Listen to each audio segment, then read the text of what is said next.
જુઓ હવે તમને કહું, તમે આખી રામાયણ સાંભળી.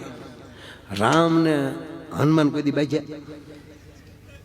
જુઓ બધા હમણાં મને આવું ઊંધું ઊંધું તમે હવે તમે જુઓ આગળ બે ને હામ ન કરું તો માયો નહીં. આધ્યાત્મિક રીતે બરોબર. ભગવાન રામ બાબુ લંકામાંથી અયોધ્યા આવી ગયેલા. રામ રાજ હાલે. ભગવાન અવધપતિ જેનો ભાઈ લક્ષ્મણ હોય અને ક્ષત્રિયોની એમ કહેવાય શત્રુઓની તાકાત જ નથી જેનો ભાઈ શત્રુઘ્ન હોય. દરેક ક્ષેત્રના માણસો પોતપોતાની રીતે ખૂબ સારું કામ કરી રહ્યા છે. ખેડૂતો એની રીતે ખેતી કરી રહ્યા છે, એના પાકને એમ કહેવાય કે એ મબલક પાક આવે છે. સંતો છે એની રીતના આધ્યાત્મિકમાં એટલું બધું કામ કરી રહ્યા છે. અને 6 મહિના ન ગયા હોય તો એકના એક પર્વત ઉપર, કોઈ પણ એક પર્વત ઉપર એમ કહેવાય કે સંતોની ગોષ્ઠી હોય છે. એમાં તમામ રાજાઓ એમાં આવ્યા હોય છે. એમાં એક જગ્યાએ નારદનો સત્સંગ ચાલતો હતો. કાળ છે ભગવાન રઘુપતિનું રાજ હાલે છે. તત્કાલના રાજા ભગવાન રાઘવ છે, ક્ષત્રપતિ છે. પૃથ્વીના ગોળા ઉપર એમ કહેવાય કે એનું રાજ હાલે છે. ભગવાન નારદ જેમ કહેવાય પ્રવચન કરી રહ્યા છે ને એમાં પ્રવચનમાં શબ્દો એવા આવે છે કે ભગવાન રામ અત્યારે બિરાજમાન છે, પણ રામની પાસે ન જવું હોય, કેવલ એનું નામ લેશો તોય તમારું કામ થઈ જાય. રામ કરતા એનું નામ બહુ મોટું છે. વાતે હાજી એક રાજા ઉભા થયા કે આ ખોટું છે. રાજાએ એક વિરોધ કરીને એટલું કીધું, જ્ઞાન સાથે ગમત છે, તમને આનંદ આવશે. એ વાત શરૂ થાય છે કે રામ જ ગાદીએ બેઠા છે, એની પોતાની હાજરી છે, ત્યાં રૂબરૂ ન જાય, કામથી થોડું થાય. એટલે મોટા માણસો હોય એ બહુ વાદ વિવાદમાં ન પડે. એટલે નારદજી વાતમાં પાછા ફરી ગયા, બીજી વાત શરૂ કરી દીધી. સમય જતા એ જ રાજા એકવાર નીકળ્યા અને નારદ સામા મળ્યા. એટલે કીધું કે નારદજીએ પૂછ્યું, મહારાજા ક્યાં જાવ છો? કે હામાં પર્વત ઉપર સંતોની એક સભા છે, એ સંતોનું પ્રવચન સાંભળવા જાઉં છું. તક તો નારદે કામ કરજો. નારદે કીધું, મહારાજા એક કામ કરજો. શું? તમામ ઋષિઓનું, તમામ સંતોનું સન્માન કરજો. એક વિશ્વામિત્રનું સન્માન ન કરતા અને એને વંદન ન કરતા. એને એ જ કર્યું. અને એ સમયના 2 ઋષિ એવા હતા કે એનો સાળો ન કરાય, કાંડર જ ઉડે. એક વિશ્વામિત્ર અને એક દુર્વાસા. વિશ્વામિત્રનું સન્માન ન થયું, વિશ્વામિત્રને વંદન ન કર્યા અને વિશ્વામિત્રનો મગજ ગયો ભાઈ. અને સવારમાં એમ કહેવાય કે હજી પહેલી જ પહોળમાં એમ કે ઉભા થઈ અને સીધા અયોધ્યા પહોંચ્યા. એટલે બપોર થયું. બપોરને ટાણે ભગવાન રાઘવ એમ કહેવાય કે જમીને પોતાના કક્ષમાં ઘડીક આરામ કરવા માટે ગયેલા. લક્ષ્મણ મહારાજ બહાર બેઠા છે અને વિશ્વામિત્ર અતિ ક્રોધમાં આવેલા જોયા. એટલે લખન મહારાજે વંદન કર્યા, ગુરુજી તમારું સ્વાગત, પધારો બાપજી. પધારવું નથી, રામ ક્યાં છે? કે પણ મહારાજ ઘડીક તો ગુરુજી બેસો. નહીં, રાઘવ ક્યાં છે? કે પણ મહારાજ ગુરુજી એ હમણાં જમીન પોતાના કક્ષમાં ગયા છે. નહીં, બોલાવે નહીં. ક્યાં છે રાઘવ? ક્યાં છે રાઘવ? રાઘવ પોતાના કક્ષમાં સાંભળી ગયા અને કાટ પગથિયા ઉતરી અને વિશ્વામિત્રને વંદન કર્યા, ગુરુજીને પ્રણામ. રાઘવ શાંત થાવ ગુરુજી. નહીં રાઘવ, મને એક પ્રશ્ન છે, એનો જવાબ આપ.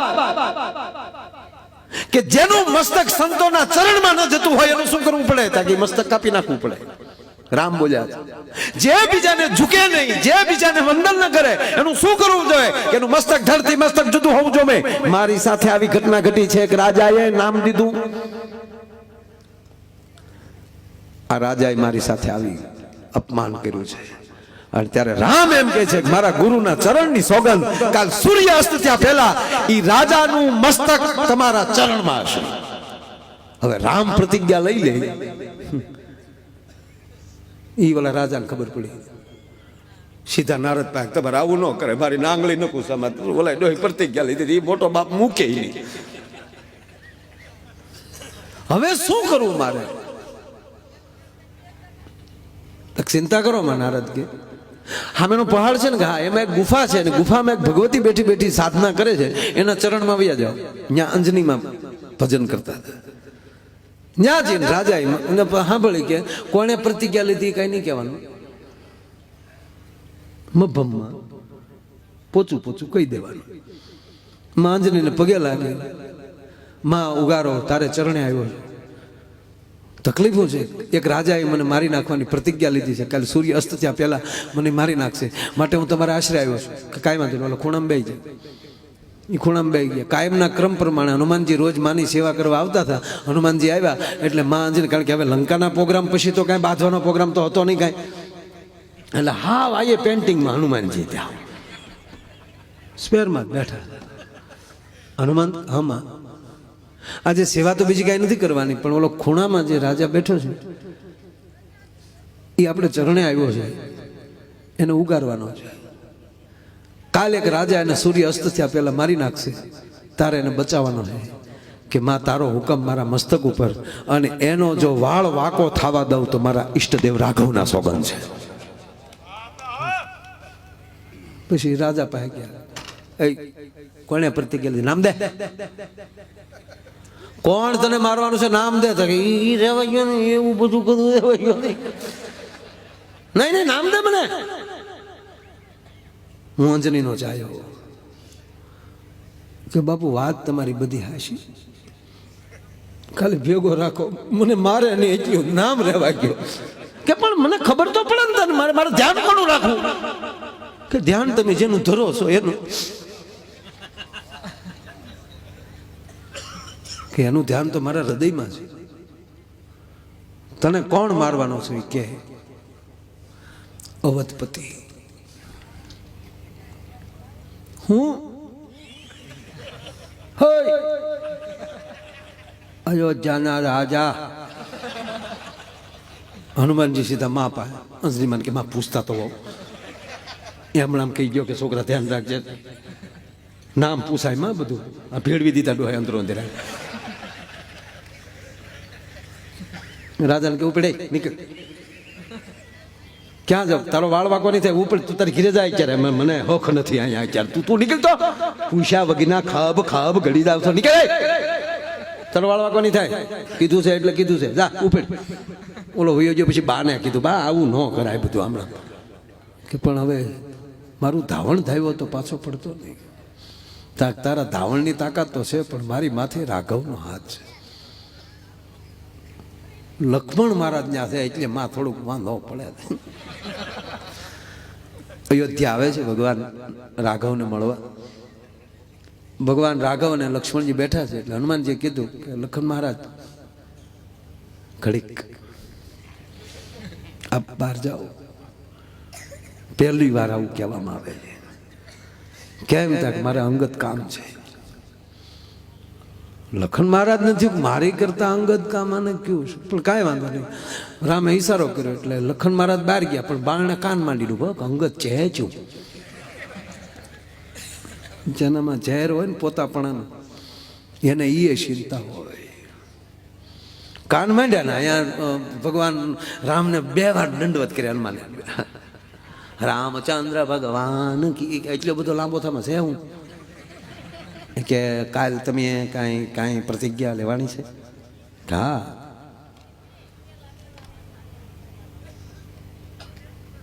રાજાને ગોબો ઉપાડવાનો છે કાંઈ?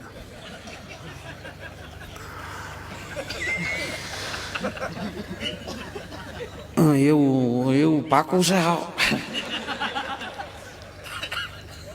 હનુમાન તારો હાથ વાડીમાં જાય બહુ કહેવાય, થોડુંક એવું છે એટલે કહું છું. એમાં જવા ગયો ને, અરે રાઘવ, અરે હનુમંત, મારે ગુરુના ચરણના સોગંદ ખવાના છે. કે પણ મારે મારા ઈષ્ટના સોગંદ ખવાના છે, મારે શરણે છે. તા તો લક્ષ્મણજી ખંભો મારીને બાણું, એ ભાઈ તારું તારી પાસે રાખ્યો રઘુકુળનું કોરડું છે. મારે એમ કે અંગતમાં હું એ છે. હા બોલ્યું બદલાય નહીં, તારા શરણે આવ્યો તો હાલો નીકળો. હનુમાનજી ન્યાલી નીકળી ગયા. હનુમાનજી ભાગ્યા ને સીધા ઓલા રાજા પાસે, રાજાને કીધું હાલ તારો બાપ માનવાનો ન, જંગલમાં આવી ગયા કે હવે તારી મારી પાસે એક જ રસ્તો, શું? શ્રી રામ જય રામ જય જય રામ, શ્રી રામ જય રામ જય જય રામ.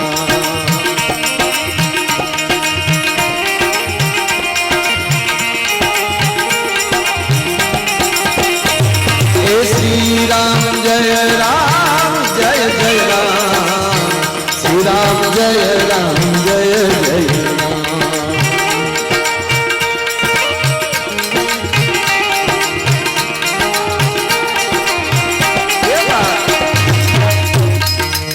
ઘડીક 2 મિનિટ તાળી પડે ધૂન ગાવ, ખાલી તમારે દાંત કાઢવા ને એ કઢાવું, પણ તમે કઈક ધૂન ગાવ તો કઢાવું ને, બે જ કડી ધૂન ની હો સાહેબ. એ શ્રી રામ જય રામ જય જય રામ, શ્રી રામ જય રામ જય જય રામ.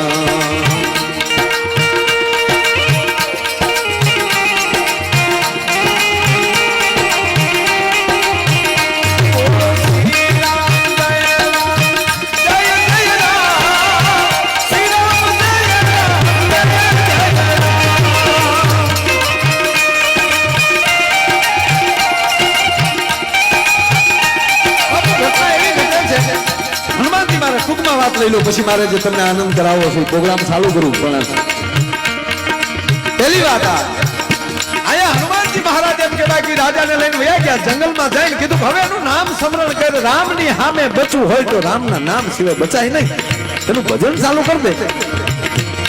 અને આયા સતરંગી ફોજ લઈને ભગવાન રાઘવ રાજાના રાજવાડા ઉપર એમ કહેવાય કે ત્રાટકો જ થાય. તપાસ કરી, લખન તપાસ કરો ક્યાં છે મહારાજ, તો જોવે છે તો નથી રાજાની સેના, નથી રાજા, રાજમહેલમાં જઈ અને ભગવાન એમ કે ભાઈ લખન મહારાજ પૂછે છે ક્યાં છે તમારો રાજા? પ્રભુ માફ કરજો, કોઈ વાનર લઈને વયો ગયો છે. અને આવીને હનુમાનજી મહારાજ કહે છે ભગવાન રાઘવને કે નક્કી એને હનુમાન લઈ ગયા છે. અને ત્યારે રાઘવ એમ કહે છે કે તું તો શેષ નારાયણ છો, તારી ફાઈન ઉપર પૃથ્વી રહી છે અને ક્યાં બેઠો છે એ તારી નજરથી આંખો ન હોય, તપાસ કરી ક્યાં છે. આને ત્યાં ભગવાન એમ કે ભાઈ હુકમ કરે છે. અને લખન મહારાજે જ્યાં નેત્રો બંધ કર્યા જોયું તો જંગલમાં બેઠા છે હનુમાનજી, અને ભગવાન રામની ધૂન હાલે છે. અને ફોજને આવતી હનુમાનજીએ જોઈ એટલે એના પૂંછનું જે ગોળ ગોળ ફીનલું કરીને રાજાને હટાવી દીધો માં કે અંદર બેઠો બેઠો ધૂન ગા. અને અહીંયા ધૂન જામીશું બાબુ, ટૂંકી વાત લઈ લઉં.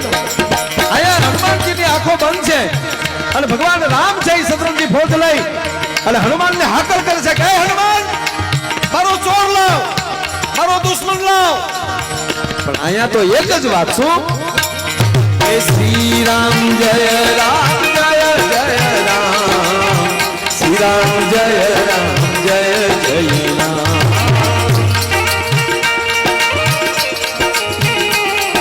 હનુમાનજીની આંખો બંધ છે, ભગવાન રામનું ભજન છે. રામ શું બોલે એ સાંભળતા નથી, એકલું અંદર ભજન હાલે છે. એક વાર, બીજી વાર, ત્રીજી વાર રામ એમ કહે છે કે હનુમાન તને કહું છું મારો દુશ્મન લાવ.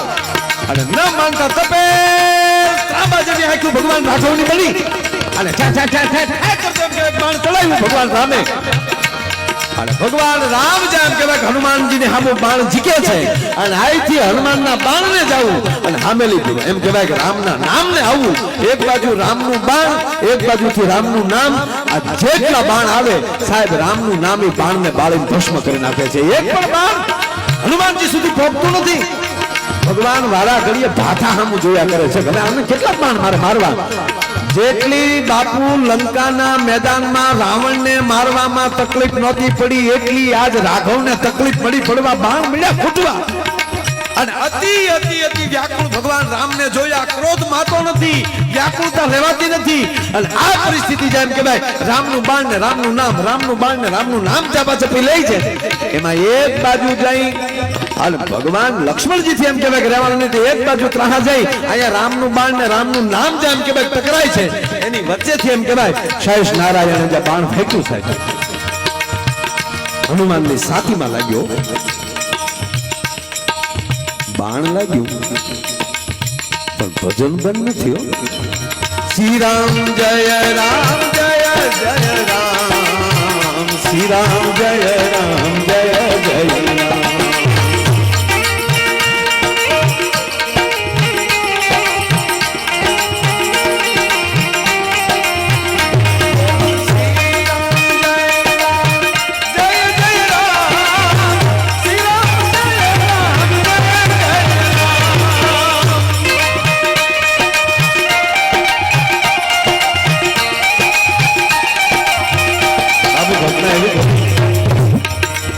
બાણ લાગ્યું હનુમાનને અને મૂર્છિત રામ થઈ ગયા.